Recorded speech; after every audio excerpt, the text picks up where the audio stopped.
Assalamu alaikum, guys. Welcome to episode 26 of Connotations. I know we've been away for a couple of weeks, and that's mainly down to myself personally.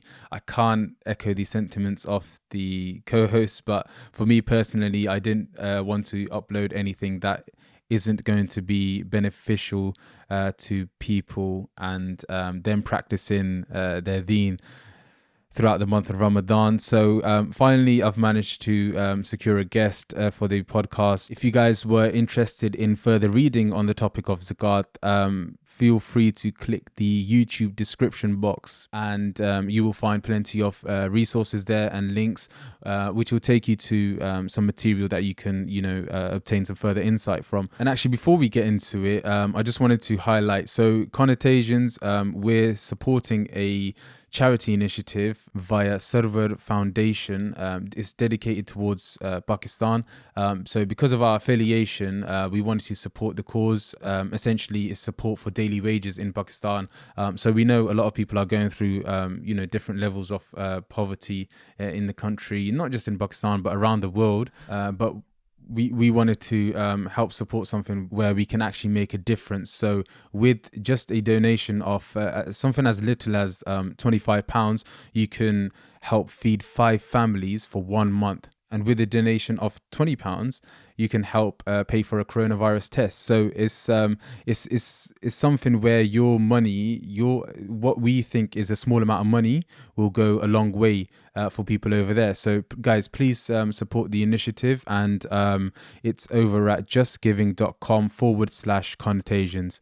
So this is Shaykh Sohail Hanif of Cambridge Muslim College, and it's a college that I recently came across whilst watching their YouTube live series on Ramadan. After reading the Shaykh's bio, I saw his affiliation, or his past affiliation, with the National Zakat Foundation. So Zakat is something that I hold very close to me, and every Muslim should, but I personally see the problem whereby the youth nowadays, they neglect the importance of it. So I wanted to discuss it with the Sheikh at a macro level so that people can actually understand its importance and also develop some kind of love or understanding or realization of their duty towards paying zakat, with it being such a fundamental pillar. And we also go into things like keeping good companionship,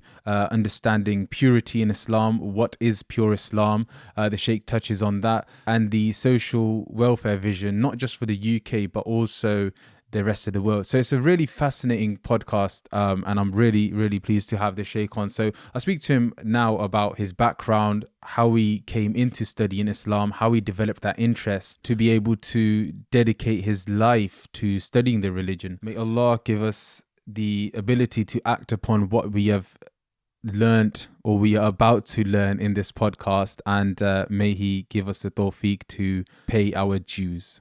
Without further ado, let's get into episode 26 with Shaykh Sohail Hanif and Connotations.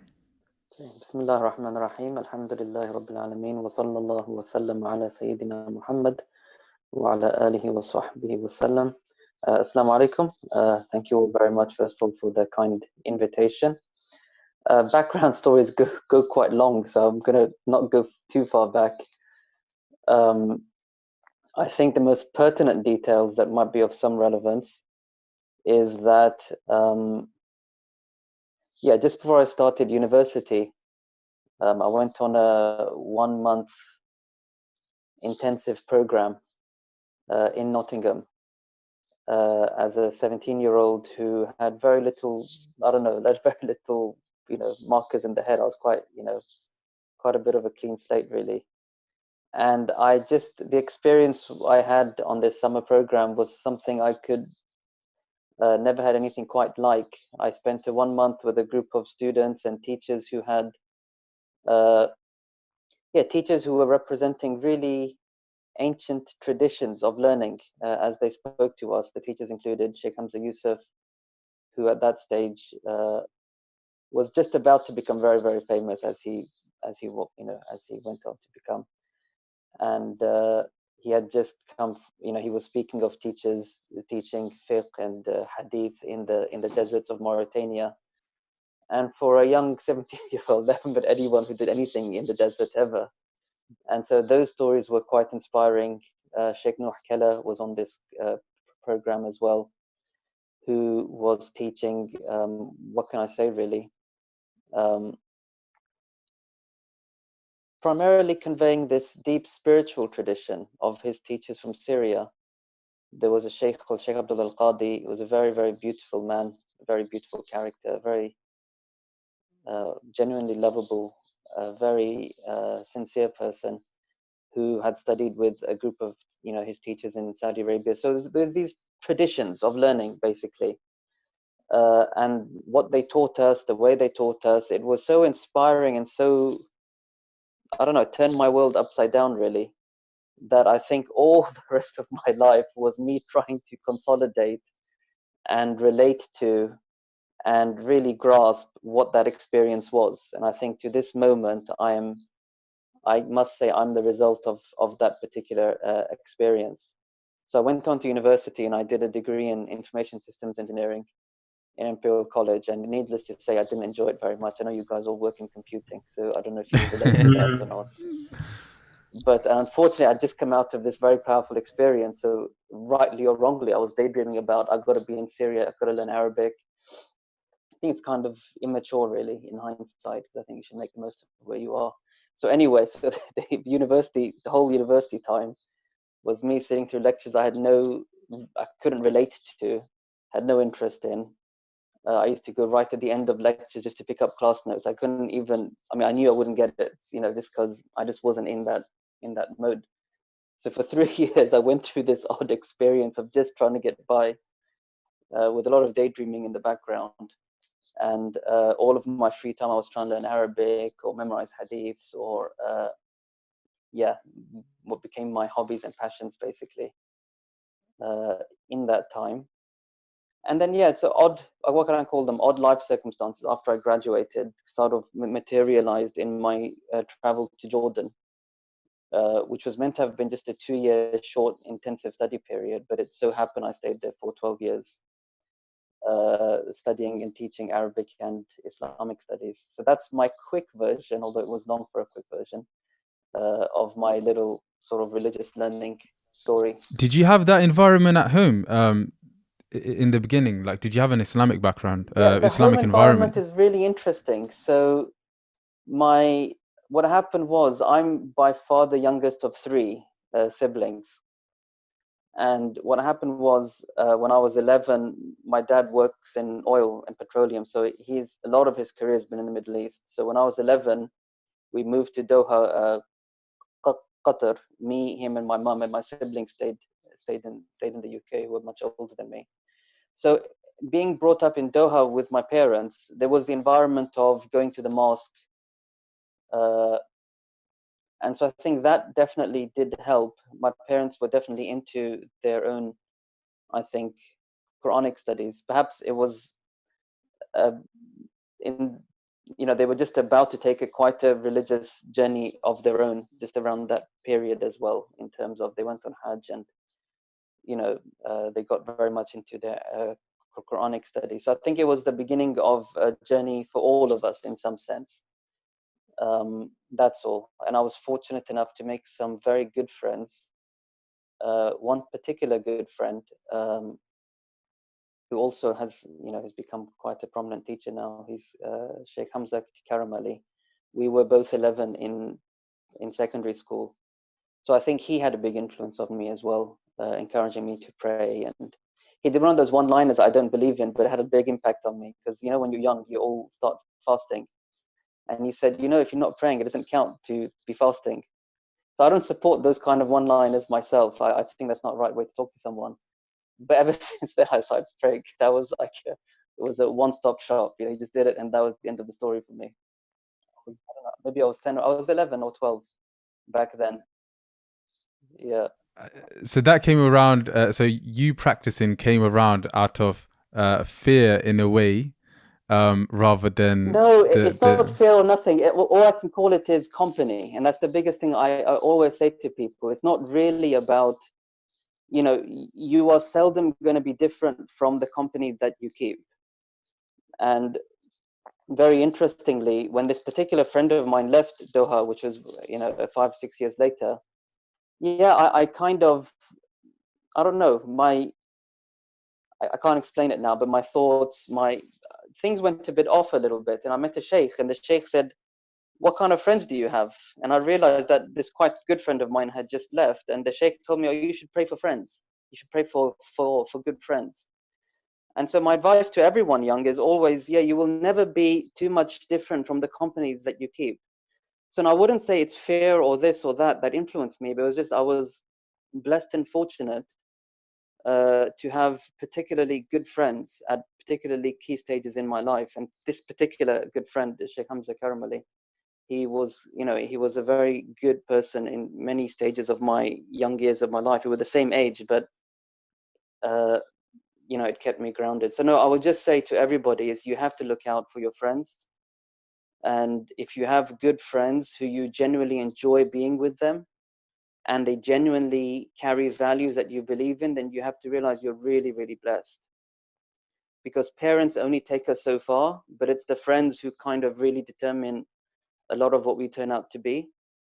And if you feel that your friends who you really enjoy being with aren't upholding, if you like, values that you would like to embody in yourselves, that I'm not saying ditch them, but what I am saying is maybe it's a good thing to start praying to God to give you friends that inspire you as well as that you like being with them. So I think that was probably a very important thing for me, was just the friends that I had. 100%. I can second that, and it so happens that when you're around, obviously, people who are more practicing than you. I mean, I mean, I can give an example of like at university. So having, say, a group of friends that are into their fitness, for example, and you're chilling with them, you tend to get inclined towards like going to the gym more regularly. The same way I've seen groups which were associated with Islamic societies within the universities, they became friends with those people, they started practicing more. So definitely I second that, and I'm pretty sure the rest of us who have all been to universities can echo those sentiments. Yeah, definitely. I mean, I when I was at university, I think it was like the second or third year of uni. I was heading down a really bad path, and the one thing I did do was change my friends. Alhamdulillah. So I just sort of took a step back, and I realized that certain individuals were leading me down that path, and I just completely just let go of them. And Alhamdulillah, I managed to you know get Like move away from that. yeah. Do you have Was that any someone in the do you have background? any tips for youngsters in uni? Because it sounds really painful to change your whole social crowd. It you know what, it was easy for me because these guys were there was two extremes. So I was blessed that there was a few guys that were quite practicing, and they were my age, so they were very relatable. So they had a lot of interest that I had. So it wasn't like an older person trying to preach. It was more a class fellow who I just saw, like, I don't know, praying in the library or those things. And he basically kind of, um, I had both sides, of the two sides of the coin. I had to one extreme friends who were completely, they were Muslim, but they had really sort of weird values that, we, growing up, I would have saw, if I looked at those kind of actions, I would have, I would have stayed clear. And because I was at uni by myself, I realized I'm actually becoming one of those people.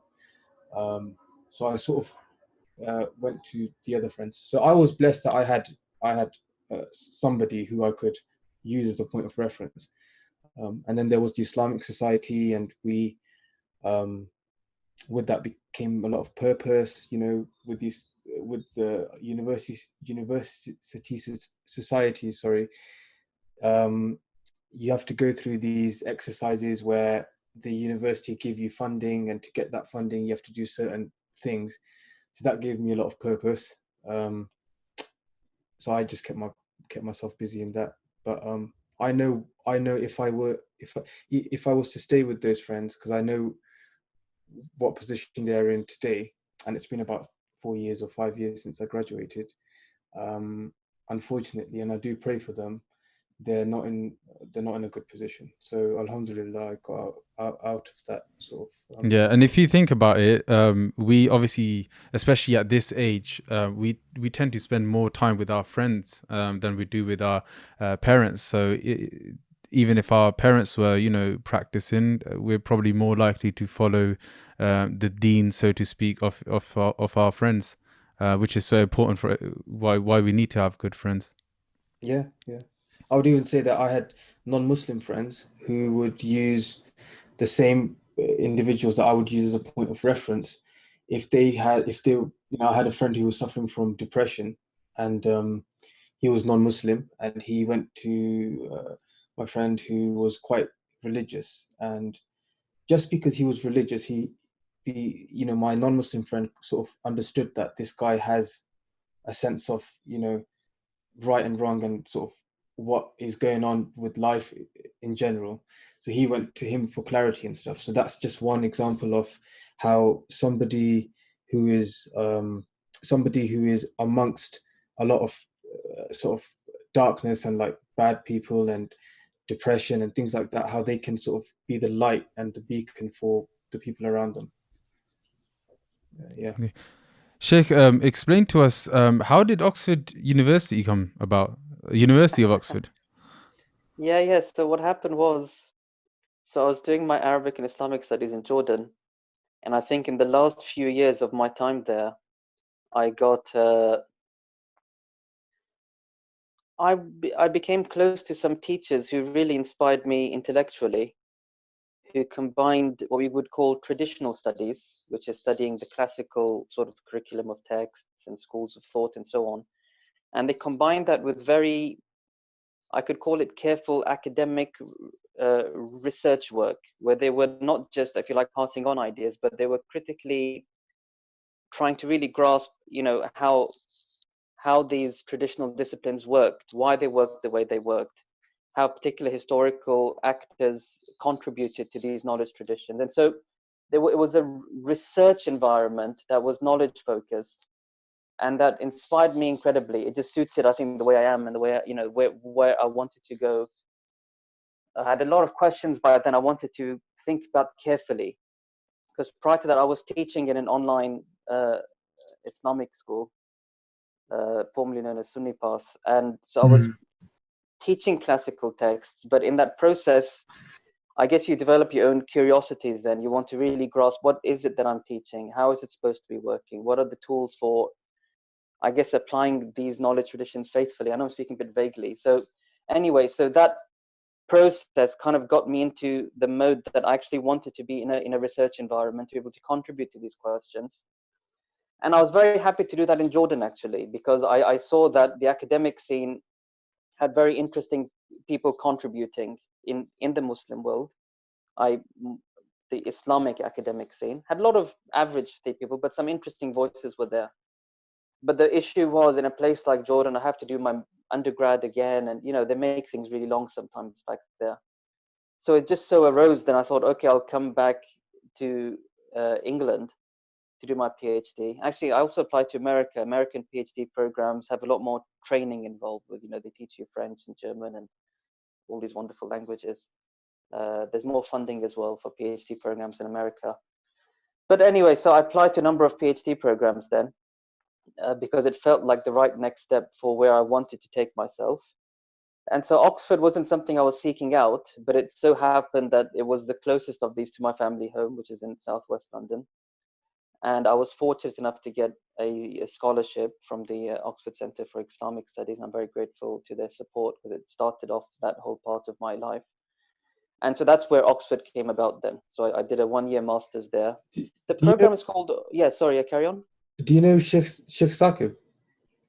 Yes, unfortunately, I almost never saw him when I was in Oxford. I think he was very busy teaching, and I was in my program. But no, I know Sheikh Saqib Mahmoud, right?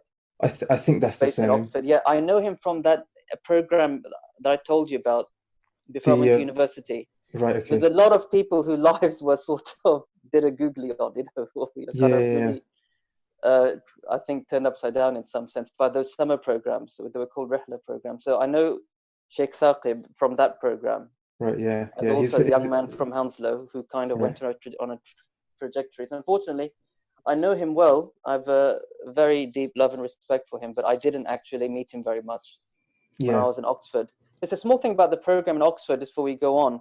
The program is where I ended up doing my PhD there as well. It's called Oriental Studies.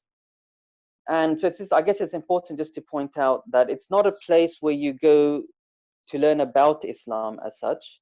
It's a Western tradition which has been going on for, you know, the main authorities, you'd say, for the last century, although there have roots obviously in the previous century as well, of, the Western colonial powers' interest to understand about the lands they were in control of. So it's called the Orient as a whole, and Islamic studies comes within that. The title is not fashionable anymore to call them Oriental studies, but Oxford still does. And so it's a Western tradition studying about Islam. So it's not a place where you'd go to find out what Muslims believe or how do you study Islamic law as fiqh and so on.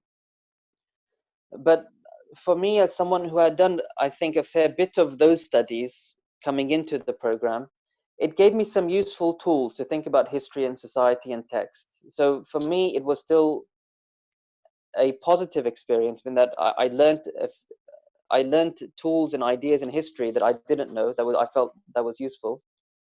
And when I did the PhD, what the university gave me was a free creative space. No one tell me what I should or shouldn't think. The only rules of the game is that you are not you are, what can I say, you are careful in how you construct your argument. You're not dogmatic. There's no assumptions. You are careful with your assumptions. You reference your thoughts carefully, and you hold your thesis up to critique. Beyond that, you can do what you like. And so I was able to have 3 years dedicated to questions that were really important to me about, personally, how the Hanafi school of law works. That's basically my research interest. And so for me, it was a very positive experience with a lot of freedom just to do what I want to do. But there's no such Islamic content as such. I'd recommend youngsters to go to a university like that to learn about their religion. But just for me, where I was, it was a really excellent fit. And it was a very excellent 4 years for me. And I'm very so grateful to have had them. do you think that the curriculum or the books and stuff that they used for these studies, are they mainly written by Islamic scholars or historians, or are they sort of westernized You mean in Oxford? in Oxford? Yeah. Yeah, so it's a purely Western tradition. It's a purely Western tradition. It has its own interests and questions.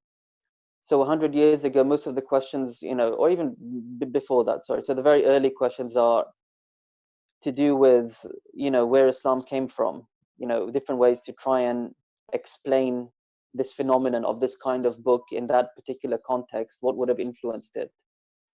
So it's an attempt to almost explain Islam not through believing in it, if you like.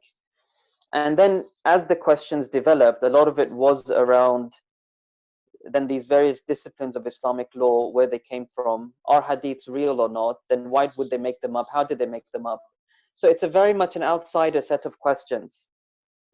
Basic guiding questions were about origins of texts, origins of beliefs, uh, and origins of disciplines. Where the Islamic law came about, how it came about, why it came about in this particular way.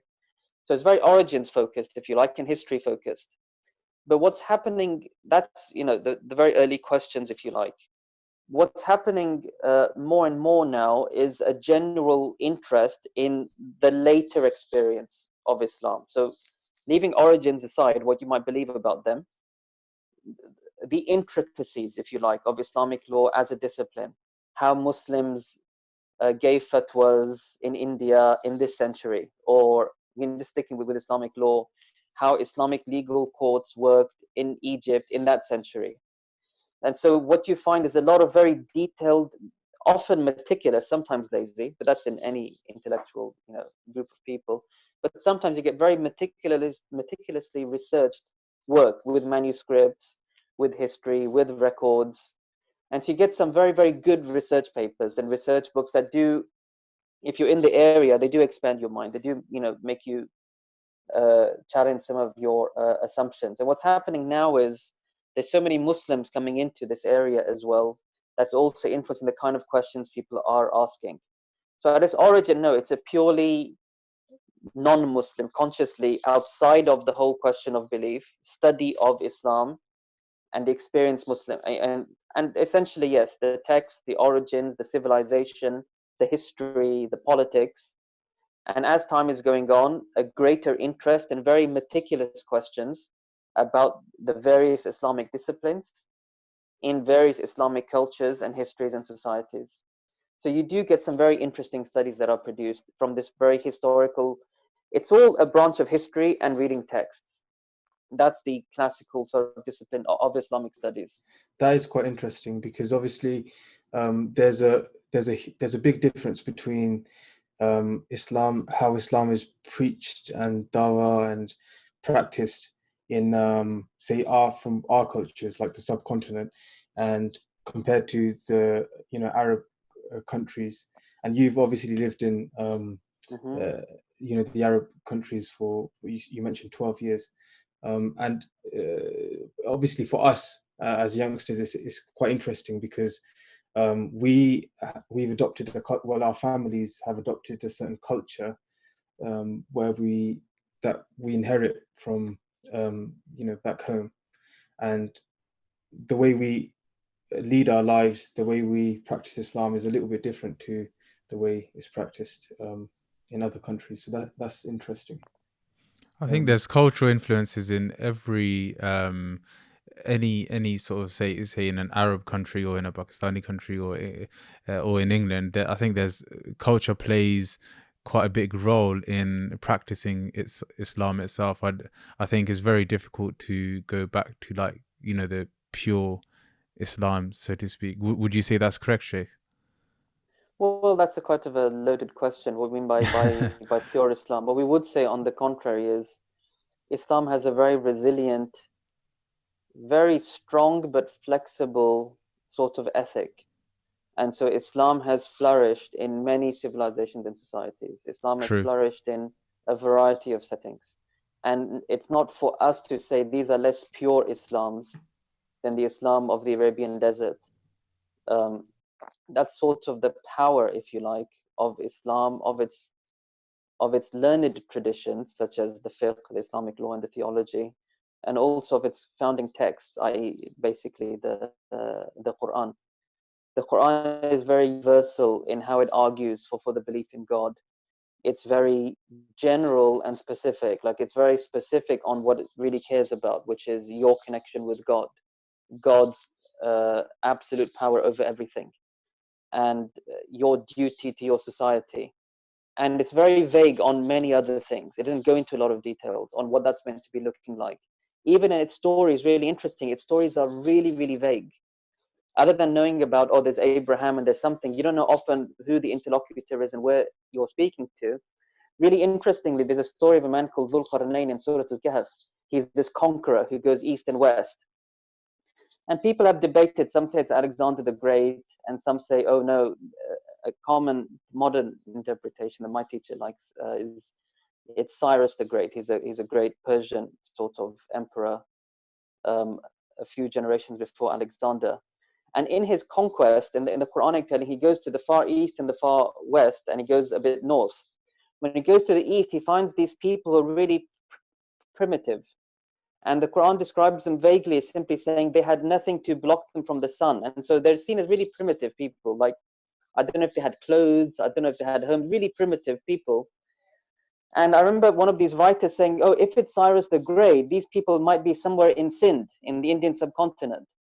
And they say, oh, but the Quran is vague about all of this. Why? So that no culture would think, oh, how dare we be spoken of in such lowly terms? So the Quran's vagueness is allowing you to just think about this. Don't worry about it, because when the man goes north, there's just other primitive people defending themselves against these raiding sort of people. If you give these raiding people a name, then are you condemning this entire culture to be against the Quran? The Quran doesn't want that. Of course. So Yeah. in the vagueness of its stories, and it's focusing on the moral messages of its stories, of its themes, it is the most universal text. It says, if you want God, look at the sky, look at the day, you don't have to look at something that only the Arabs will see. So I wouldn't say that there's a pure something we have to get back to in terms of a style of dress or a style of living, but there's something else that's pure that we have to get back to. And that purity is something that everyone in principle has access to. It's a purity of living between us and God, and it's a purity of living between us and each other. And then we'll say, no, but you might say, oh, but we live in a time when there's, all these haram pictures are everywhere, and we live in a time where the money is haram anyway, it's all based on riba and so on. But then the fiqh is so powerfully accommodating. Like, as far as the fiqh is concerned, if there's nothing to eat except pork, then you have to eat pork. I mean, you're not allowed to die in that context. So the fiqh itself will always show you how to live. It will never desert you and say, oh, you live in a godless age. Bad luck to you. And so the challenge is singular. It's a singular challenge of wherever you are, however you are, how do you do your best to be faithful to Allah and to be faithful to the Messenger of Allah, sallallahu alayhi wasallam, and that's it. And so the purity is in that. It's not in a particular culture. Rather, the celebration of Islam is the multitude of cultures. It's imbued, each of which are equally representative and equally have been sort of defending Islam for centuries. Alhamdulillah, yeah. And rather, sorry to go on, but the issue you've talked about that we suffer from is a very modern question, which is we've all literally been snatched from particular settings because of the events of the last 100, 200 years. So we're reeling, if you like, from a turbulent period. It's not natural for us to be confused about how to dress. That's not a natural question. People should know how to dress and behave. There's just this odd sort of turmoil of the last 100, 200 years that we're just trying to recover from. So our cultural Islamic confusions are very much our own. They're not a classical problem of how to live within Islam as Muslim within a culture. I see what you're saying. MashaAllah. See, that's the level of discussion that I'm trying to have on these podcasts. I mean, if we were talking about this between ourselves and without someone learned, we'd have maybe stopped at like the whole the thing about purity in Islam and pure Islam. That would have been it. But obviously, with yourself, it's amazing to even host that discussion. So on your profile, I read your affiliation or your past affiliation with National Zakat Foundation. So obviously, with Zakat being the main topic of discussion for this podcast, how did that come about? Was it like an area of your interest itself, or is that just a role that you happen to fall into? Yeah, it's really interesting. So when I came back to England, I came back in 2013 is when I started my semester in Oxford. Very close to that time, or just before, the National Zakat Foundation had started. And so just the very idea of a National Zakat Foundation, although it never had occurred to me, it spoke so closely to some of the things I'd been thinking about I guess Islam and we can say British society, or how Muslims should organize themselves. So something in the concept really appealed to me. And I was very fortunate to have had a good acquaintance with the CEO, Iqbal Nasim, who had previously been in Jordan studying Arabic and memorizing the Quran. So I'd got to know him and his family actually back then. Really wonderful people. So because I already had that personal connection with the man who was at the, steering the project, and the project was so inspiring and it spoke to me at so many levels when I heard about it, then I naturally, I expressed my interest. And since very early on, then I had a sort of visiting role, if you like. I'd pop into their team meetings and give a few words, and I'd get to know the team. And then there was a period, I'm not good with my years right now, but I'd say almost 2-year period, where then I was employed. I was with the organization part-time as working in research and development, which was basically some of the bigger questions of Zakat that they had, how to go about answering them, how to work with scholars to get answers for them, how to document some of the policies that they were implementing, and thinking about the processes around those policies. So I worked for a short while officially within this capacity, but I stay as a friend and supporter to the team. And there's just something in that project that ties to what we've just spoken about, which is about IT, belonging, giving back, and creating. So that's why I think the project, the idea of organizing Zakat in Britain, I think is very dear to me because of that. Definitely, I think my first exposure to National Zakat Foundation was so naturally when you learn about Zakat, or when you learn about your obligation towards Zakat, you find out how to give it. So I was looking for an online calculator, and I wasn't sure about, so I was trying to calculate personal versus business, and then I saw a consultation on there, a free consultation there that I could book with a mufti from the organization. So that's how I came to know of them, about making up my missed Zakat payments and stuff like that. And when I saw that on your profile, I thought it'd be a amazing opportunity to discuss Zakat at a macro level, just like, because for me, meeting my obligation to calculate Zakat and giving it, fine, I'll have met my obligation, but to actually understand where it's come from, the importance of it. Obviously, we know it's a pillar of Islam, but the actual importance of it, and how we can define it. And I've got a number of questions here that I will ask you at the end as well. But if you can give us like some sort of briefing on what it is, and its importance, to community, etc. Yeah, sure. No, thank you very much. Obviously, it's a huge topic and it's dear to me. So when two things combine, people think that are big and dear, then I often struggle being concise with them. It was the hardest thing with my PhD. I could never tell anyone what I was doing.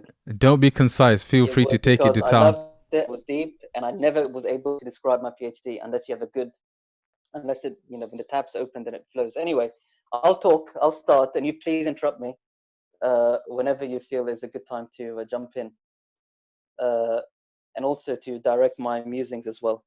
So, the first thing, obviously, if you could just think about the word zakat in Arabic. In Arabic, zaka yazku is a verb, and it means growth, and it means a sort of, you can say a wholesome, because growth, for something to grow, then it needs to be healthy. Things, we're not talking about a negative growth. It's a wholesome growth. That's why you might have heard the word tazkiyah, which is often used to mean purification, sometimes used to mean character reformation as well. And so zakat is about purity and growth. Those are always the two connotations to just to the word as an Arabic word. And when they try to explain why, well, they say it goes back to you and your wealth. When you think about wealth, the way zakat and the fiqh are conveying the concept of wealth just through the word is that wealth is kind of like food. You need it to live, but it always produces a waste product. And if you don't expel the waste product, you're going to poison yourself. So a healthy food cycle is food in, waste out, and then you stay healthy. And the similar question with wealth is that wealth is an important thing you need to live, but as a year or as time passes over it, it develops a sort of waste product, which is you have to get rid of some of it. If you don't get rid of some of it, you poison the whole. And what's the problem with poisoning the whole is that there's a lot of emphasis in Islam, in the hadith certainly, about the purity of what you eat determines the purity of what you become. There's a few statements, hadiths and statements from the early Muslims about if you want your du'as to be answered, just purify the food that you eat. What does it mean purifying it? Make sure you don't lie, you don't cheat, you don't take what's not yours, you do an honest days of work. And honest days of work is what we call halal money. You spend with that, what you get with that, we call it food that's pure. Why is it pure? It's because you exerted some effort to make sure you got it in a correct way, in a permissible way, in a way you didn't wrong anyone. When you live off of that food, then that's important to having prayers answered, du'as answered, to having correct thoughts and things of that sort. So purity of money is a very central theme. It returns back to purity of self. It returns back to purity in one's worship. And so the most basic question about purity of wealth partly is make sure you acquire it in a correct way. But the second thing is you have to realize, and there's something the Quran emphasizes a lot, that this wealth is obviously whose wealth? It is God's wealth. It's Allah. He's the one who owns everything. He's given it to you to use it. And he said, use it on yourself, but some of it has to go to those in need. It has to. You have no right not to. And it's his money, and he's saying some of it is not yours. And so when you don't give it to those whose it is, then you've poisoned your wealth, because it's as if you're cheating, it's as if you're robbing from the poor. This is the idea. And the Quran uses very interesting language to talk about charity. So in one surah, it calls it وَلَا يَحُضُّ عَلَى طُعَامِ الْمِسْكِينِ. A guy who doesn't believe in the next life, his mark is he doesn't encourage people to feed the poor.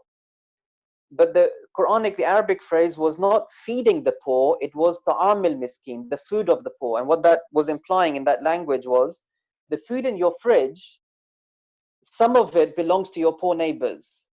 The idea is it's not yours. This is their food. When you give the zakat to people, it's their money. You're not doing them a favor.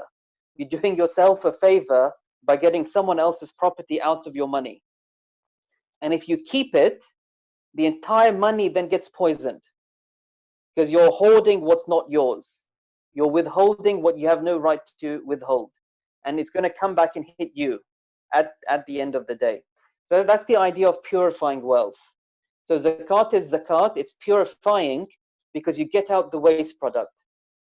With respect to you, it's a waste product. With respect to them, it's their money coming back to them. And as you do that, then your money stays blessed.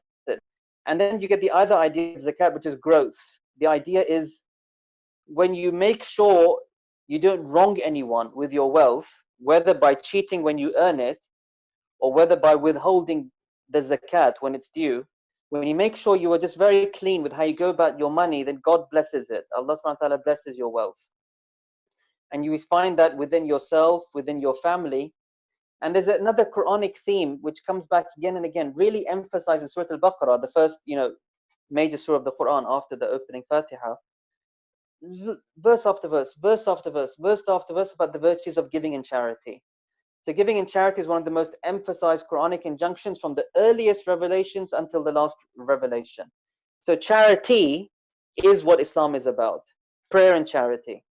That's why Salat and Zakat always come side by side within the Holy Quran. If there's two things you want to know what it means to be a Muslim, think of just the word prayer and charity. What does it mean to be a Muslim? Oh, it's prayer and charity.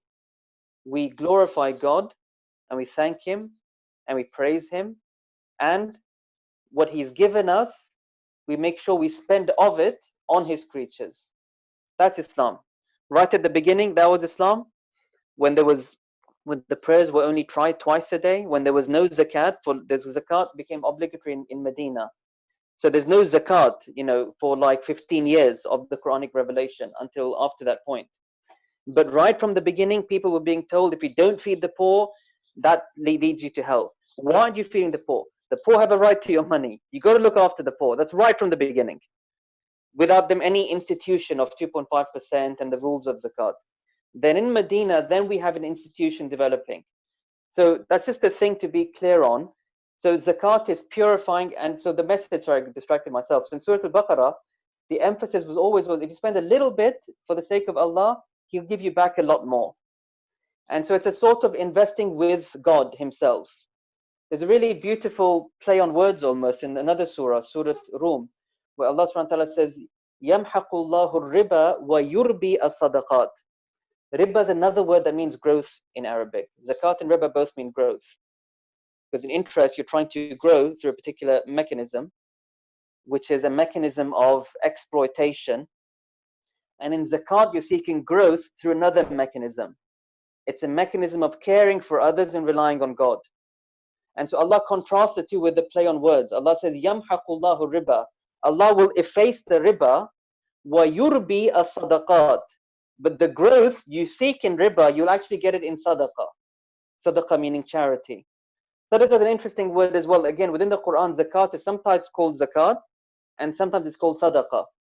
Sadaqah comes from an Arabic word meaning sidq. Sidq meaning pure genuineness. So charity is the mark that you genuinely believe in Allah and you trust Him. And so Allah says, if you give the sadaqah, I will grow you. I'll take care of your wealth. If you seek it through the exploitative means, I will efface it. And we are always living, and we're about living on the verge of, right now, the effacement of so much wealth, because a lot of the wealth we are enjoying is a bubble that doesn't really exist. It's numbers created by bankers. And so Allah promises He will wipe it out. And we are always on the verge of a wiped out economy in which we're all going to suffer. And the riba, the sadaqah is the way for growth and protection. So just one thing, it's very personal, meaning it's just between you and you. It's not about zakat as a system or institution or its rules, but just think about the word really, really carefully. It's purity and growth. And Islam is prayer and charity. That's just my first reflections on the word. I don't know if you want to jump in.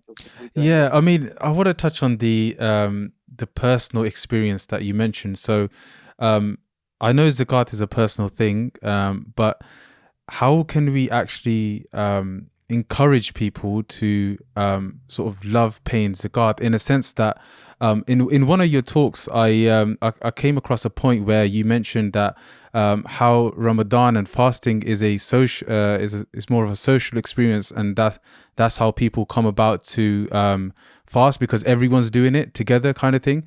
How can we make zakat like a community thing where we can, help out locally, but also encourage one another to do it? Or how can we like even motivate people to, look into doing it?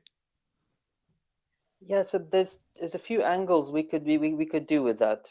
We could go about that. So one angle is one which I've just thought is a very personal angle. You tell people, listen, you want to be blessed, you want increase, you want protection, you want to put your wealth where it's going to stay safe with you, then give it to Allah. And this is the way that you do it. And it's very little. So that's one angle, which is the personal, spiritual sort of angle. But the other angle is where I think zakat suffers, if you almost compared to the other pillars, is that people can't see how it works as easily. So if you want to look at the pillars as a whole, there's 5 pillars of Islam, 5 things which are really central foundational acts in a person's life. We can kind of make sense of, obviously, the Shahada, La ilaha illallah Muhammad Rasulullah, is what we believe. Then we have the 5 daily prayers. Some people might be lazy about it, but they get it. If I wash 5 times a day and I prostrate 5 times a day, I'm not going to be mindless of God, for a long stretch of time. Like, I know it's good for me. And I know that if I'm angry, it will calm me down. I know that if I'm sad, it will occupy me. You can just tell, whether you're lazy or not, why that's going to be a powerful thing in your life. The fasting of Ramadan, so many people do it. Yeah, there's the challenge. Can I do it? When you're young, you just want to see, can I do it? Can I be with the grown-ups? Sure, it feeds into everyone's interest of losing weight, or people often gain weight, but just this idea that, it's like a diet. And there's this idea of discipline everyone can relate to as well. It's discipline. And it's the one time of the year they think, yeah, I'd like to reconnect back with my religion. I'd like to do what the Muslims are doing and do it with them. Hajj is obviously palpable as well. It's scary. Sometimes you think, wow, I'm going to go there with all these people. But you can tell, it's a really serious journey to the origin of Islam, to Mecca and to Medina. Medina is not part of Hajj as a ritual, but people often go to Medina as well to visit the grave of the Prophet sallallahu alaihi wasallam and the beginnings of the early Muslim community. Zakat in the middle of that, it's kind of needs to be explained better to people, because when you think about it as it's 2.5% of your wealth or income, people are often unsure what it's on. But if you think of 2.5% of what's in your bank, it's not a very large amount of money. If you're a student, you might have £1,000 in the bank. It's £25. It doesn't really, you don't feel like you're changing the world with it. And plus, when people get motivated by some charity drive, they give a lot more. They give the mosque wanted something, they gave the mosque £50. Then some other guy came and they got moved and they gave him £100. And then you come to zakat, which is less than that often, and they think, well, why should I do it now? I've already given my money. So you can't always relate to the sense of it. And so I think what I liked about the National Zakat Foundation and these projects was it gave you the opportunity to think about the sense of everything. So if I can just maybe explain to you what I think is the sense, if you like, that's underpinning zakat, why I think it's such an incredible institution, is that the 5 pillars, all of them, have two particular angles to them, and zakat is right at the heart of these 2 angles. One is that they're designed to be easy. And I understand people, when they're learning to pray 5 times a day, they find it difficult. And I understand when you're at work and the lunch breaks and and things of that sort, I understand that will always be a sort of challenge you have to overcome within yourself. I get that. But now, for example, you're certainly at home, it doesn't take that much time to pray. It's not difficult. It's not saying pray all the time. It's not an intensive activity. It's powerful, but it's not intensive. And once you overcome the few challenges of praying at work and so on, it's not an intensive activity. The fasting, it's a challenge once you get into it, but the majority of people just do it fine, in all honesty, even though we have very long fasts in England compared to the rest of the world. Egyptian muftis can't fathom how we fast as long as we do. And it's, don't worry guys, fast with Makkah time, fast for 12 hours. They can't fathom it, but my parents, may Allah bless them, and they, right on in their years, 70 odd, and really easily fasting the whole ridiculous long fast, then doing the 2 hours ridiculous long tarawih in the mosque, and it's the best, most fun time of the year for them. So I'm saying, people can't fathom what we do here in England. It's harder, but we do it. It's not that difficult actually for the majority of people. What I'm trying to say is the pillars are not designed to be difficult. They're designed to be powerful and doable. And zakat is like that. The power of zakat is that it's not that much. That's why it's such an incredibly strong institution. Why? Because once people, as you've correctly hinted at, can get a sense of what it is, it's not really challenging them to pay it out. You pay it out, you pay it out, you pay it out, and then this house and this house and this house. If you add it all up, it becomes actually a substantial amount of money that no one felt a serious pain in giving. That's part of the power of it. It's not that much. That's the secret of it. And the secret of blessed things is they have a big impact by not being that much. That's the whole secret of blessing. And zakat is blessed. And zakat means blessing. That's the whole point of increase in it. The other thing the pillars all have in common is that they're fundamentally social institutions as well. Prayer is something you're meant to be doing with a group, with your family, if you're at home. Or you must build mosques and you must get together and pray in them. And even if not everyone is going to the mosque is such a hub for people to meet, people to know, oh, we're Muslims, oh, we have families, oh, why don't you come to my house? In universities, I spent most of my time in the PR, which is the prayer room of Imperial College. And that was the social hub. If you're doing camping, you announce it in the PR. You want to go out, you announce it in the PR. Everything was in the PR. The idea is prayer space is always going to be social spaces. And the prayer is a coming together activity. Then we have, obviously, fasting. You come together to break the fast. Families don't always eat together, in this busy life, but they always eat together in Ramadan. Even if they're not going out to other houses, which they often do more in Ramadan than not in Ramadan. And then the people pray together more in Ramadan. Hajj is everyone coming together. So zakat is sharing the pillars in these 2 angles. A, it's meant to be easy. That's the secret of it. And B, it's a social institution. It brings people together. Now, in one sense, you think, yeah, obviously I'm paying it to someone. Obviously I need someone. That's why it's social. But There's something deeper about zakat. Two things which I find quite fascinating in the classical rules of zakat. One is that it only goes to Muslims. And this is not at all an Islamic ethic of not being charitable to others, because it's clear from the beginning of the revelation, it's saying you're going to go to hell if you don't look after the poor.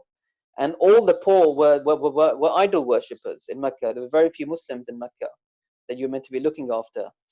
And throughout Islam, till the end of, again, till the end of the life of the Prophet sallallahu alaihi wasallam, the message of the Prophet sallallahu alaihi wasallam was clear: was give charity to all, near and far.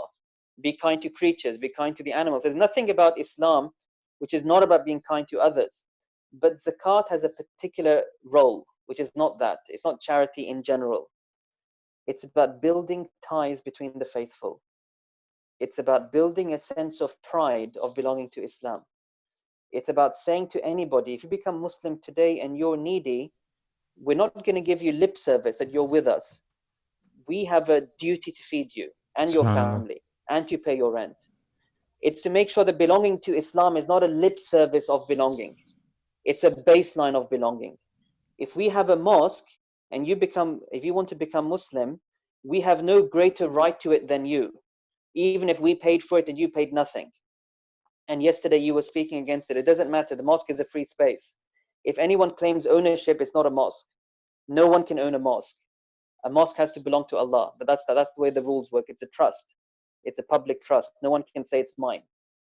And the zakat is the most central pillar after prayer for this specific reason. It makes a real meaning to belonging to the faith. And that's why it became the strongest injunction in Islam, prayer and zakat. And that's why zakat was so central in redefining what it meant to exist in the world, because Arabs were a strong tribal society. If I have a need, I get it from my tribe. I'm not going to get it from the other tribe. And if the other tribe person is hungry, what's it got to do with me? Unless I have a family relation. That's the only time I'll feel duty. And zakat was part of redefining the whole tribal network of Arabia, saying, you have your families, look after them. Zakat, Islam was never about forget your tribe. You have to look after your family. But your fundamental unit of belonging is the faith now. And this slave who's come from another, civilization, if he's a Muslim and you're a Muslim, he's part of your family now, a family of faith. Not just as a human being who's in need, but he's something dearer to you. And so this idea of zakat is about building a community of the faithful. The other rule that's really important is it was always seen as being disliked by the jurists to give zakat away from where you live. You have to justify, if you live in Birmingham, why is your zakat going to London? I'm talking about within the classical rules. They didn't use Birmingham and London, you might have used Kufa and Basra. But the idea was, why is it going there when you're from there? And you have to justify it. You have to say, oh, my family live in London, for example.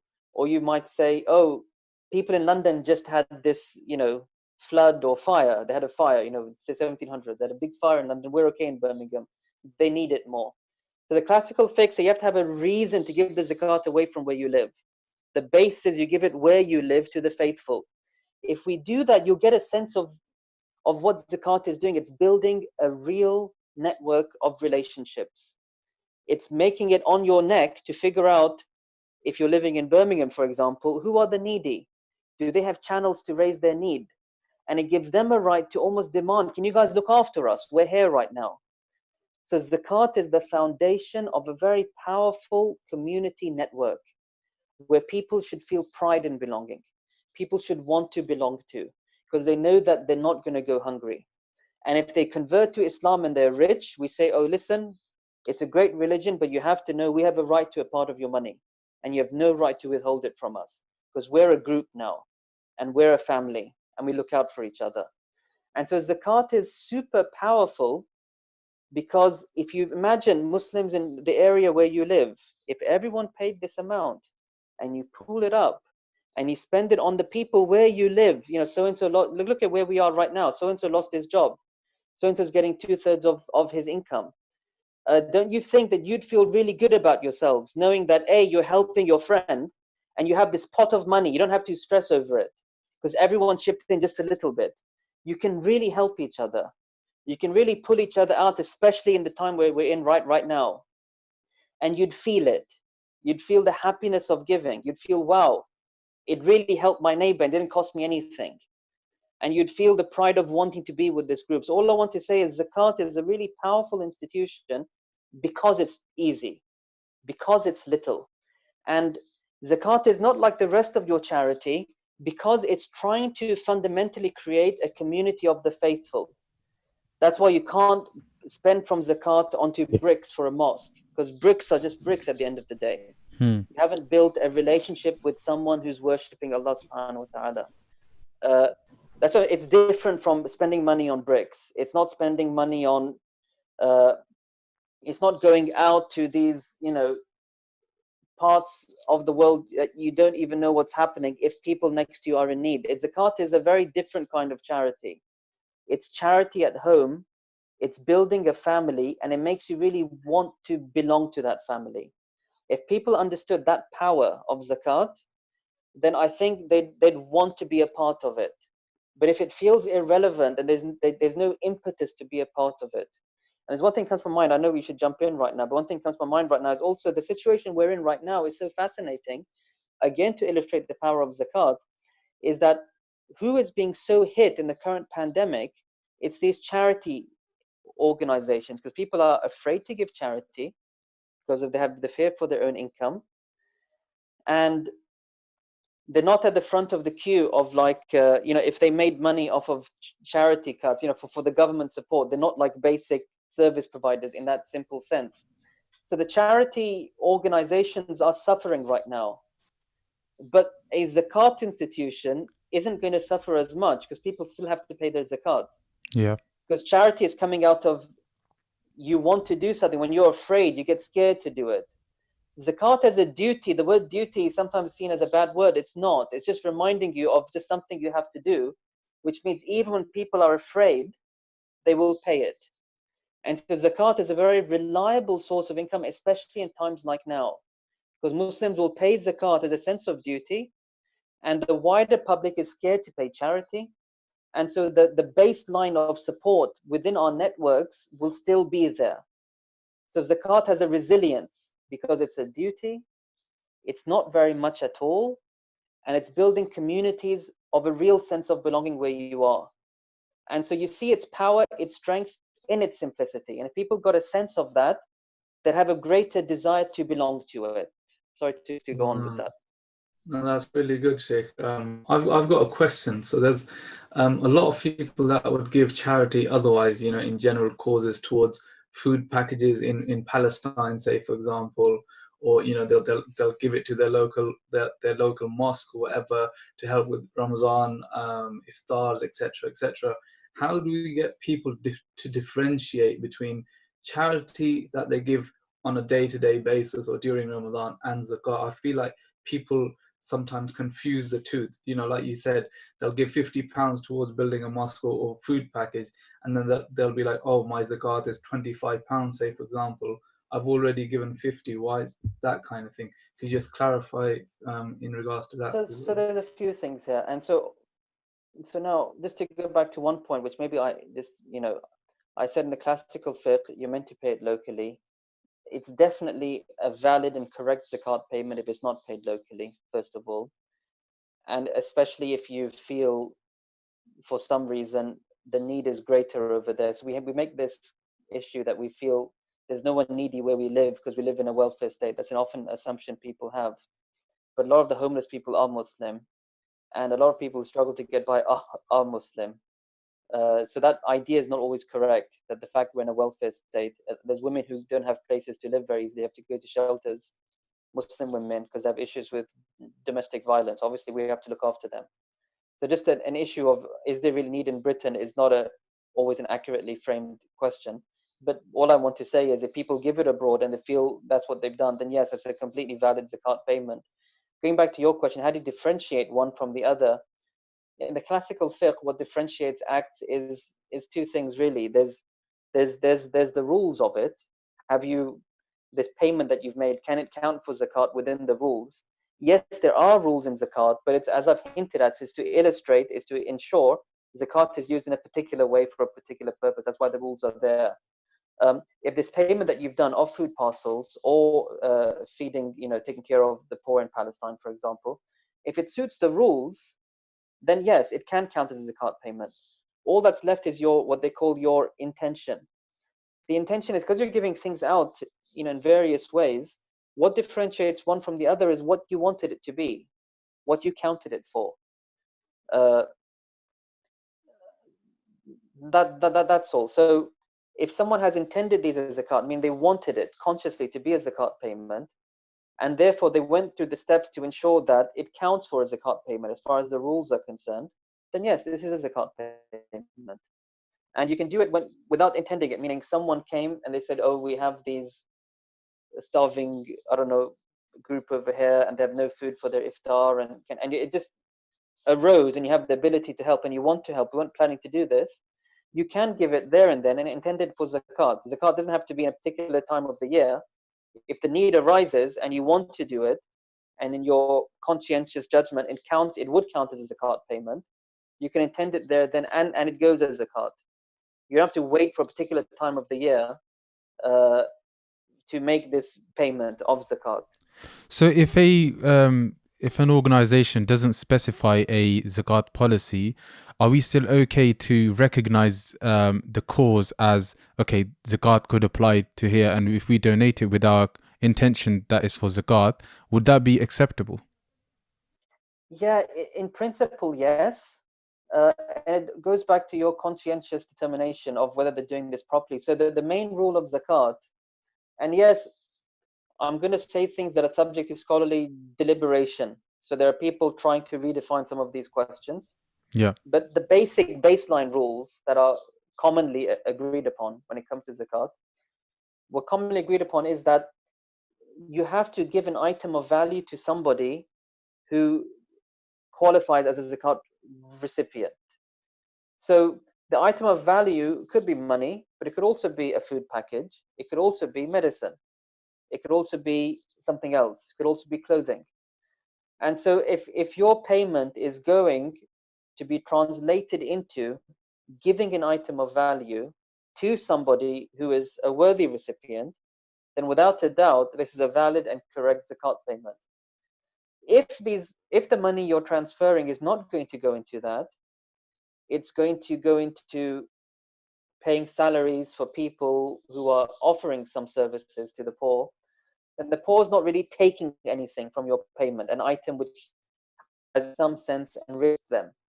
So the general positions, positions in fiqh. Well, am I saying general? Because I'm part of some fiqh councils which are trying to,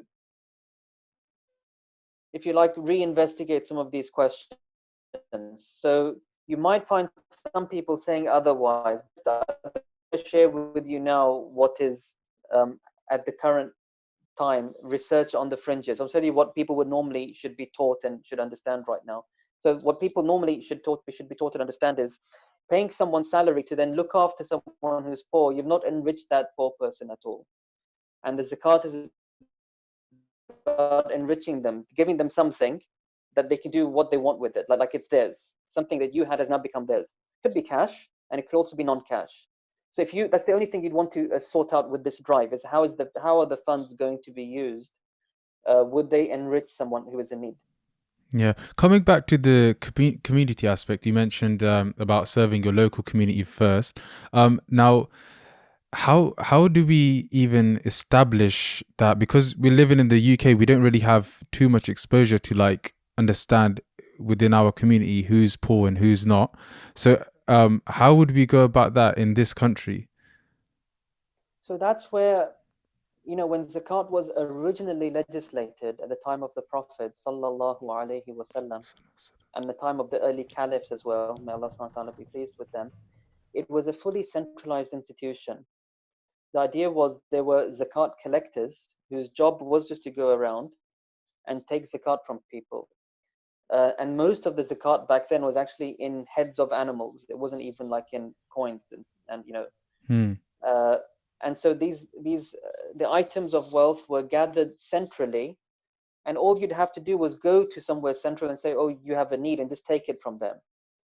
Or sometimes, you know, some of the stories we have of the caliph, someone like Umar radiallahu anhu would find someone in need. He would go to the central treasury and just go back and give it to them without them asking for it. So the idea was, it was originally a centralized institution. And the benefits of being centralized is, when you pool all the funds together, then you get a lot of money. You know, then you can really do some substantial good with it.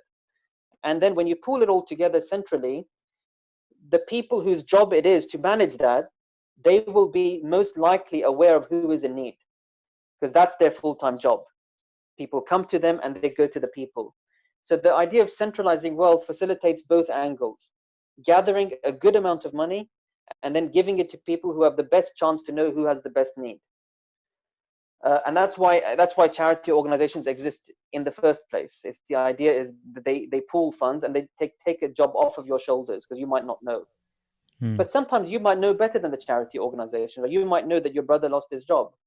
The charity organization won't know that. And that's why zakat has always stayed in this middle space. Fundamentally, it should be centralized, but individuals will always have their agency to give it by themselves as well. And that's the best way to take care of people so they don't slip through the cracks. That's why it's always best to give it to your family, because you would know their needs. If you know that your siblings, you can't give zakat to parents and children, because those needs are too immediate. It's like the money came back to you, because you share your finances so closely in these relationships. But they can go to any other family relation, and rather family is the best place to spend it, because you are looking after your family, which is an important Islamic ethic. And again, you would know their needs better than any charity organization. So there's two things. You might know someone from your circle of friends, family, colleagues, and so on, that charity org wouldn't. And if you do, then it's better for you to give it directly, because you'll help someone that might go through the gaps, might have too much pride to ask, for example, but they'll suffer as a result. But you might not have that knowledge, and you're busy. It's not your job to go around, wherever you live, to figure out everyone's situation, who's been through a divorce and whose kids are hungry, and things of that sort. So the charity organizations come to fill that gap. Now, should we have one national organization for all of Britain? There are virtues in that. Should we build amongst our circle of friends the very localized sort of network, where we make sure that where we live, whoever's being served by a mosque, we really are aware of what are your needs. We kind of really invest in community, because that's the actual goal of all of this. What comes off the back of zakat and mosques and so on is, we build stronger ties with each other, are aware of who's struggling. Because oftentimes the way we live right now, we don't know who's struggling. We're just living our own lives. That's the issue with almost the modern way of living. The government does everything, right? It's not our job to do anything. In the more traditional way of living, it was my job to guard my neighborhood. I had to make sure, are you guys okay? It was my personal duty to look after everyone around me. Yeah. Zakat wants us to keep that alive somewhat. So what I'm trying to say is, if you guys are inspired, or someone listening to this is inspired to build something local, by all means do it. You have that agency, which is figure out the people coming to your mosque or the mosques in your area. Try to make an open sort of avenue for people to raise their needs if they're struggling with rent, if they're struggling with food, if they're struggling with bills, especially now, because people are struggling, and we're going to really feel the force of this pandemic economically over this next year. Yeah. Like, a lot of turmoil is going to happen right now. So this is the time. If we want to build a way for people to reach out, let's invest in those links now. And then, yes, amongst your circle of people in that neighbor in the community, if they trust you and you can build that trust, you can just circulate the zakat amongst yourselves. If you can't find anyone, then what you've gathered, give it to a central organization that deals with things more nationally. Yeah. If you're inspired to do that, it's excellent. If you find that difficult, yes, the whole point of these national organizations is they take the burden off of us, in the sense that they have a better chance to be aware of who's in need than we would, unless we put the time in. And if you put the time in to build something, I fully encourage, you know, whoever's listening to be able to do that as well. Talking about the government, do you think at a high level, Zakat could help with the social welfare vision of governments, not just UK, but around the world? Like you mentioned, it's more of a secure pot than, say, charity initiatives or like loans and things like that. Could it help the social welfare vision of countries? So that is what it always was in the early days of Islam. That's why in the early days of Islam, Zakat was so emphasized. At the time of the first Caliph, Abu Bakr as-Siddiq radiallahu anhu, he fought a series of wars just because a number of the tribesmen in Arabia were withholding their zakat. If you imagine, like almost like a, you know, taking from the rich to give to the poor. This was the idea that what right do you guys have to hold back those heads of cattle when you know it doesn't belong to you anymore? And the poor have a right to it, and I will take it. And so it was the most important symbol almost of, we have to get this money to the poor. It's not an option. We have to build society with this money. And it was the driving engine of what it meant to belong to that early Islamic polity, which was, we have these funds, come and ask for them. You have a need, we will make sure they come to you. You're withholding your money, no, you have to give it. And so it was really the backbone of the great things that Islam achieved as a civilization. Its backbone was the zakat. And the zakat was incredibly powerful in that time. I think that you know, with most of the world's wealth currently is owned by the top 1%. So if the multi-billionaires, say for example, in a world where everybody pays zakat, there wouldn't be any kind of poverty, or there wouldn't be people going hungry. So that's the model. If it was implemented everywhere, arguably to what you were saying, 2.5%. I mean, that kind of that percentage is quite low, but for somebody who's like a multi-billionaire, 2.5%, they'd probably not want to. Well, that's how it is now, isn't it? Like, you know, these the top 1% who owns hundreds of billions, that they wouldn't want to give 2.5% off their. Yeah, that's why it needs to be like a joint effort for people who on whose zakat is fard. If it's a joint effort, if it's like a pool of money, then those figures in the millions and the billions can be achieved. You see, all I will say, yes, I don't think we should be disheartened by whether the billionaires are paying or not.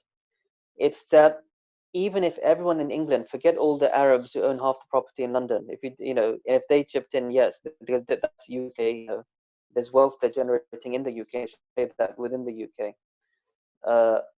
But if you just literally look at UK Muslims, I think 2011 we had about 3 million Muslims, and if it's more, if half of them are zakat payers, if the average zakat payer is about £500, which I think is what my colleague at NZF told me, if you average all the payments out, some are very small, some are very big. We're generating millions just amongst ourselves, like really millions. Hang on. Let's just say million. I don't millions. But one friend says we're generating very serious sums of money just amongst ourselves. And that's the power of zakat. What I want us to think about is the empowering idea that you all chip in together. That's it. The Prophet sallallahu alaihi wasallam, he said, to the people who became Muslim at the end of his life, he said, if you spend a mountain's worth of gold, it won't be equal to the handful of money that my early companions spent for Islam, because all the strength came from that little expenditure. People who had nothing, they came with whatever they had, a handful of dates, they'd put it into the pot to pay for, like, let's say, a military campaign, so that people will have horses to ride, or So the idea was people chipped in with what they had, but it's the way of Allah, I think. Blessing is always with the poor. And so what you normally find is, who has the most grand mosques in England? Often these poor communities of, they're not in the city. They might be taxi drivers in this town, but they pull money, and they build these incredible mosques. And so it is the way of the world. Often the poor and their wealth is blessed. And so, yes, the rich have to pay and we have to tell them to pay, but we shouldn't be disheartened. If we do our job and we focus where we are, we can really do a lot for each other. And we can build a lot of, why do I say pride of belonging? Because it's important to feel proud of, I feel good. You guys have an Asian podcast. What's part of it? Just feeling proud. We're proud of who we are. We don't have to hide behind. It feels good. Everyone should feel good about what they are, what they belong to. No one should feel like, they belong to some lower group. And so zakat is about, feel good. Hold you held up high. You're a Muslim, man. You look after and you are looked after. And it's really a great thing to be a part of. And it's just, we can do a lot for each other here. And if Muslims can do a lot for each other here, everyone's going to benefit. Because a lot of the people who are, it's very sad if you read the 2011 census, the study, MCB did a study of the Muslim demographics. Yeah, a lot of the people, Muslims are disproportionately in jail. Like in 2011, 13% of the jail population, whereas they're 4% or 5% of the national population. They're disproportionately in various low measures, unfortunately. It goes back to education. It goes back to society. There's a lot of issues we have amongst us as Muslims. If we take care of that with our money, we will be better people for ourselves, and everyone else will benefit from that. We'll generate more. That's the thing about zakat, right? If you help someone out, he generates more zakat. Yeah. There's more money you generate. You take care of yourselves. As you take care of yourselves, the world just becomes a better place. That's just naturally there. So it's just, you're absolutely right, but whatever we do a little, it will become a lot. If we can get that message out, that's why I said right at the beginning, so how do you encourage people to pay, right? One is you tell them about the personal purification, but one is you really encourage them. It's a beautiful thing if we all chip in. That's all. Yeah, I think the beauty of this topic is that we can honestly speak on it for hours, and alhamdulillah, iftar is only about 25 minutes away in Oxford. So if what's it like in London? Where are you based? London, right? Yeah. I look at the phone every time. It'll be similar. Yeah. I keep saying Birmingham. I thought you guys were in Birmingham for some. I saw the word Asian. I thought, okay, obviously. No, so I apologize for that. Oxford is not Asian for me. So some of us are in Oxford, some are in Reading, some are in Birmingham. We're quite dispersed. But what I wanted, London, I think my car's in about 20 minutes. Okay. Okay. So the most important questions I was getting from a lot of people was that if you're in any kind of debt, whether it be mortgage or student loan or any kind of debt, what's the teaching of zakat on that? So just to give answers which are brief and clear, I mean, I'll just say the answers that are commonly given. And I refer people to, for example, the Q&A, the FAQs of the website of National Zakat Foundation. You'll find, reports, short answers, long reports. So just sticking in line with what they advise, which is basically that the problem is, yes, in principle, debts are subtracted from your zakat liability, meaning when I calculate how much zakat I owe, I add up all my zakatable wealth. Zakat is not on everything you own. It's not on your clothing. It's not on your property. It's on particular forms of wealth. Excuse me. Primarily your gold, silver, your cash, your money, and items you've bought to sell. And again, I don't want to make this session too complicated right now. So if you refer again, I think to the FAQs and the zakat calculators of the National Zakat Foundation website, that should give you a good idea of that. But when you add up your zakatable wealth, you are meant to subtract the money you owe others, because this is their money. If the whole point of zakat is giving everyone their money, this is their money as well. So you should focus on giving it back to them. So you subtract your liability to other people, and then what's left, if it's above a minimum called a nisab, then you zakat the whole amount. Then you multiply the whole amount by 2.5%. So you're meant to subtract debts when you calculate your zakat liability, what you owe in zakat. The problem is we live in a time, again, this odd riba, debt, fake money, odd economy, where everyone's in debt and the whole system feeds off of debt. If people stop taking debts, the system would collapse. So it's an odd time we're living in, where everyone is told you must get in debt when you're in university, then you must get in debt when you buy a house, and you must work till you're 60 to pay it off. And when you're too old to enjoy life, then you can think about what you want to do in your free time. So it's a system of enslaving us to pay off debt so that the system can survive, because it only survives off of debt. So it's a bit of a enslavement system, but we live in it. And like I said, the fiqh has to help us live where we are. Fiqh is not there to condemn you for living in your time and place. So anyway, going back to your question, because we live in this very odd space where the rich are the most indebted, the richest are drowning in all kinds of weird debts, it wouldn't make sense to say everyone has these thousands of pounds of debt and subtract it from the money they have, which often doesn't even equal to the debt. And then what will happen is the rich will never pay, and the poor you can't afford mortgages, they end up paying all the zakat. You can see the contradiction in this. And so what most scholars say is when it comes to these long-term debts that people have taken on themselves, you should only subtract from your zakat calculation what you are actually planning to pay off in this upcoming year. Because zakat is a yearly calculation. You calculate it once a year. I know I said earlier you don't have to pay it on that date. You might pay it earlier or later depending on if something arises. But you calculate it on a particular date in your own zakat calendar every year. So because zakat's a yearly calculation, they say by all means subtract the debts you have planned to pay off in that year. Don't subtract more than that.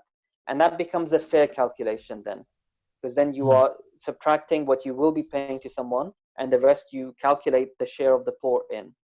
As for these debts you might not even be intending to pay this year or next year or next year or the year after, then it doesn't make sense that why you're subtracting it from this year's zakat liability. So that's the general answer that is given in general now to all forms of long-term loan. Yeah. Okay. I think it's important for us to understand as well where we get so engrossed in, doing hisab kitab. The English word? What's the English word? Calculating everything. Yeah, calculating everything to the penny. Is it fair to say that that's how zakat is meant to be done, or can we say that in this life, if we're not doing hisab kitab with zakat, maybe Allah will, on the day of judgment, maybe He will, ease some of the hisab kitab that in our deeds, in our sins. What's the correct standing on that? That's a great way to look at it. It's a great Asian word question. So I'm glad I wanted one of those. But what was I going to say? It's nice what you're saying, but I don't think it's correct to advise that, because the point is we're separating. So without a doubt, what the Quran, what the Prophet sallallahu alaihi wasallam urged was doing as much good as you can. Not doing the minimum, but doing as much as you can of the good, because whatever you do of the good, you will see it. Surah Al-Zalzala says, if you do even an atom's weight of good, you're going to see it. None of your good is going to go amiss. And so the message of the Quran is just do as much good as you can, guys. Do as much good as you can. Don't waste your breaths, don't waste your health, don't waste your strength. If there's two basic things you want to take away, prayer and charity, as much as you can, as much good as you can, in remembering Allah and in serving people. So yes, you're right. As much as you can will benefit you in your hisab kitab, as you've called it, on the next day. But when calculating a duty, it's good to always be specific about it. Otherwise, you might turn it into a burden. Because the pillars are made to be easy, then that's why the Prophet ﷺ was really concerned that the duty shouldn't be too many on people. He was really concerned about that a lot, which is why if you might heard the hadith of the Taraweeh, the extra prayers in Ramadan, he prayed in the evening, people came, then he stayed at home. And he said, I don't want you guys to take this as an obligation. He wanted the duties to be limited. That's why there's a big debate. Look at Ramadan. The very day after Ramadan, it's haram to fast, which is Eid, right? So no one should think, oh, it'll be better to make it more fasts, right? Because people will come after you and you've made religion harder for them. And the day before Ramadan, there's a huge debate, and based on hadiths that say, no, you can't fast even one day before Ramadan until you're sure it's Ramadan. So why on both sides Ramadan has this sort of iron pillar? It's to make sure as time goes on, it shouldn't become 35 days, 40 days, 50 days. No less, no more. And so the pillars, we have to guard them, that they shouldn't become more difficult on people. So doing zakat with the hisab kitab, the reason why it's always taught like that is no one should ever feel they have to give more than they have to. Once you've done it, we congratulate them. We say you've done an excellent job. It's the best thing you could have done. You've purified your wealth. May Allah bless you. If you want to give more, it's only good for you. But that's it, between you and yourself now. It's not what you owe us as a community. So that's the only thing. So being specific is nothing evil about it at all. And even more than that, because zakat's on particular forms of wealth, some people who have a lot of money, or maybe not even a lot, but they have some money sitting around, they might feel like, oh, if I don't do anything with it, zakat will eat into it. Maybe invest in some venture with someone, so at least I get some profit. And there's nothing evil about that. Look at this. It sounds like you're evading zakat, but you're not. Zakat has a particular logic. Money sitting around has zakat. If you want to make sure the zakat doesn't just eat into that money, you're being encouraged to invest it in something. Someone has a business venture, become a partner with him. He might profit, he might lose, but he's better off and people are better off because money is circulating.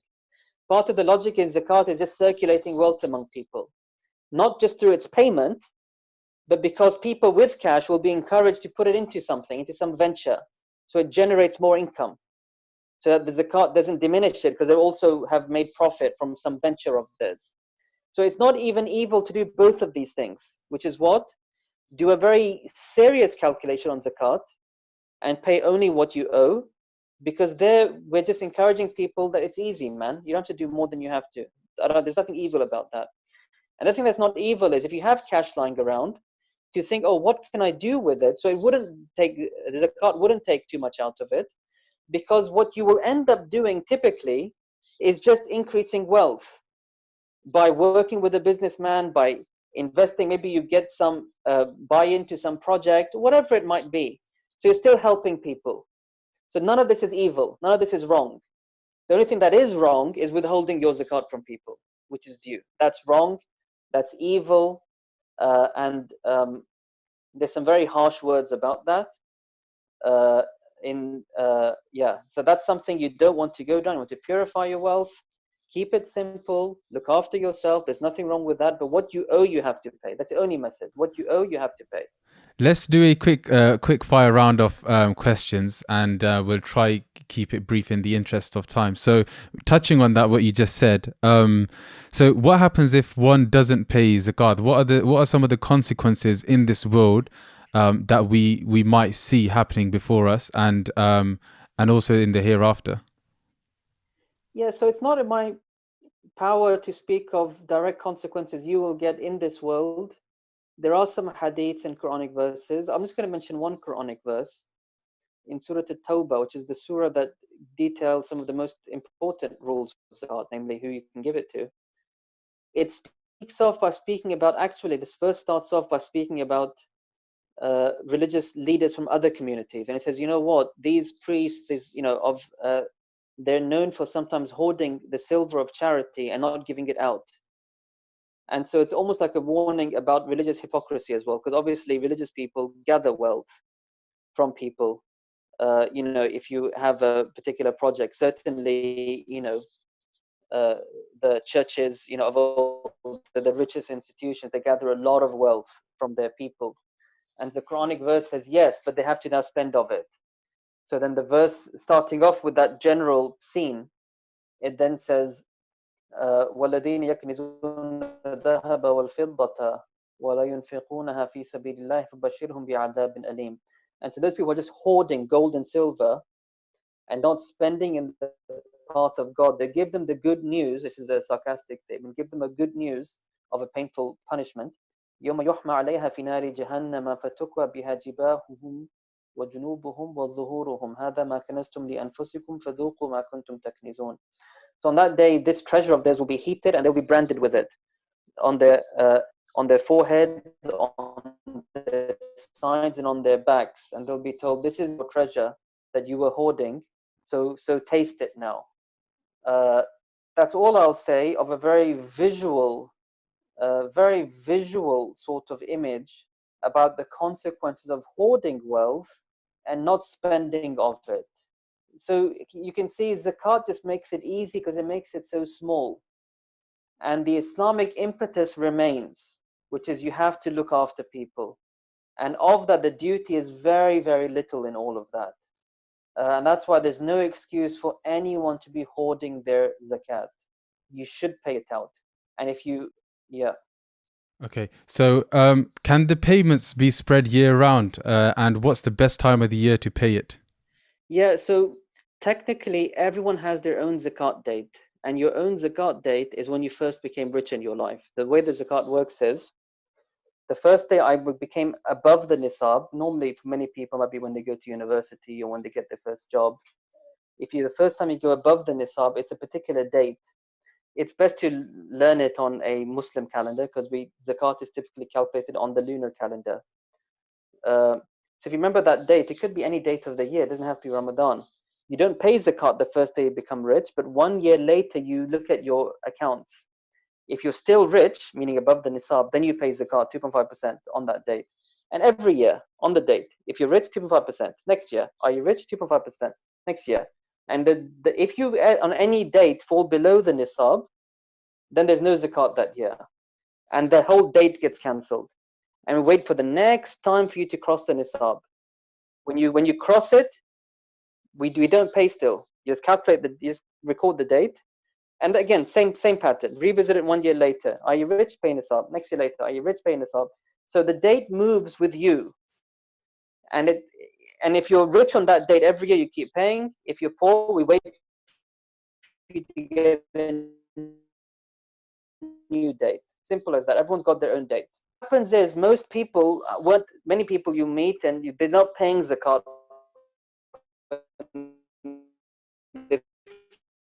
First, when you look back, then it's like you're not always sure. And so we say to these people, do your best to, how much was it? Do your best to estimate and fix a date. And if you're really clueless, you can't even estimate, then just arbitrarily pick a date then and call that your zakat date. And most people, if that's their situation, will pick a date in Ramadan. Because that's the time of the year you always know the Muslim calendar, so it's convenient. And B, because deeds are virtuous in Ramadan and they're multiplied, and it's a great thing to be doing good things in Ramadan. But there's not. That's why you'll find most people pay zakat in Ramadan, but it's not technically that zakat is tied to Ramadan. Now, let's say your date is not in Ramadan. Can you pay in Ramadan if you want to? Yes, you can, but you won't know for sure how much you had to pay until that date comes. Are you guys with me? So let's say it's not even Ramadan. Someone knocks on your door, it's your neighbor, and you want to help them, and you know you have to pay zakat soon, and you know this is a good zakat recipient, like it's valid, and by all means give them as zakat, but just record how much you gave. And then when your zakat date comes, you can see how much you actually owe. If you've underpaid, then just pay whatever's left. If you've overpaid, then you can take it forward to next year's zakat. Are you with me? That's just how it works. Yeah. Is there an app for this? Do you know from your? I don't use an app for zakat, and like I said, the only organization I've been working with is, like I said, National Zakat Foundation. They have an online calculator. Other charities will have calculators as well. There must be apps. There's not one that I've worked with. Obviously, not just calculation, but sort of reminder. You know what you just said. Yeah, and reminder as well, but also whenever you, as in when you give zakat, you record it. So then it shows you. Just record it in your notes. Wonderful thing for you guys to come up with. I can see there's a light bulb that's gone off in your head right now. That's perfect. Yeah, do it. It's excellent. Okay, so the final question, or the last but not least, is the best way to make up missed payments if one cannot recall amount of wealth they had in the past and particular years. I think they okay, they just covered it just now. Okay, good. It's probably because our internet's a bit dodgy, so I've not caught all of the answers. But if you've covered it, that's fine. I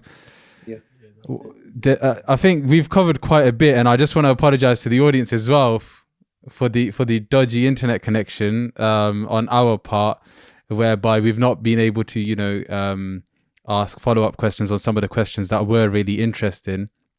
But inshallah, Sheikh, I'd love to have you again on a future podcast, and maybe something that we missed today, Inshallah. I can, spend like I'll 5-10 work on minutes. my Punjabi for next time, because I see Punjabi, Yeah. but my Punjabi is not good enough yet. Yeah, I think Stick to English. I think the first time the first time I approached you via email, I think you understood that we're only a Punjabi or a native My speaking first podcast. reply was, "I'm sorry, I Yeah. don't speak good Punjabi." Yeah. And then I had to clarify, no, we do both, which is obviously now I'm glad that you're here and we've got to speak to you. I have another question, but I'm gonna message you that on WhatsApp anyway, because it was specific to someone. But I think it's been a wonderful discussion, and inshallah, if I get the opportunity again with you, there's definitely a couple of points that I want to elaborate on this topic, but only for like maybe 5-10 minutes that we can cover again in the future, inshallah. Yeah, sure. Yeah. Okay. My Wonderful. pleasure. Sheikh, we're literally 1 minute away from iftar. No. So what we'll do is I'll catch up with you after the pod after iftar, inshallah, and we'll let the rest of the hosts go, because I know they've got strict parents. Oh, fine. Inshallah. Thank you so much. Take it Assalamu easy. alaikum. Just want to say a quick thing. Yeah. Went into a lot of details and rules. Yeah. Maybe not everyone listening has caught them. There could be some details I didn't mention that you might need to know or want to know. So like I said, I'm sure many organizations have really good learning resources. The only one obviously I've been working with closely is National Zakat Foundation, so I've mentioned them quite a few times. But Yeah. I do want to just flag you, if people have questions, don't just base it on what you've heard now, because maybe you didn't catch everything. Do go and look at the resources. They do have Q&A muftis that would help you as well. One last thing I just want to quickly throw in, if you don't mind, is just that I know we focused a lot on zakat being for the poor and the needy, but the way the Quran talks about it, it serves a larger purpose for everyone in that society. So that's why you will know people often like to give zakat to students, for example. They're not starving and on the street, but the problem is, if no one supports them to study, then they'll have to get a job. If they get a job, then they can't study. And so zakat has often been used to support students in their education.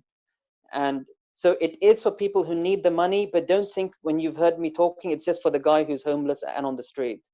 It's for a whole host of people in our community who in some way are struggling because of lack of funds, but it's not because simply that they're homeless or they're right at the bottom of the ladder. And so a lot of schools, organizations, the college I work for example, Cambridge Muslim College, a lot of these organizations do collect zakat, and it's a perfectly important and good causes to give, because they'll use these funds to help students, whether it's with their housing, with their fees, with their stipends, so that they can devote themselves to some important studies which they can give back to the community with. So zakat is a bigger institution. That's all I wanted to throw in there right at the end. That's the perfect disclaimer to end it on, inshallah. Barakallahu feek. Jazakumullah khairan. Assalamu alaikum. Thank you very much. Take care. Assalamu alaikum.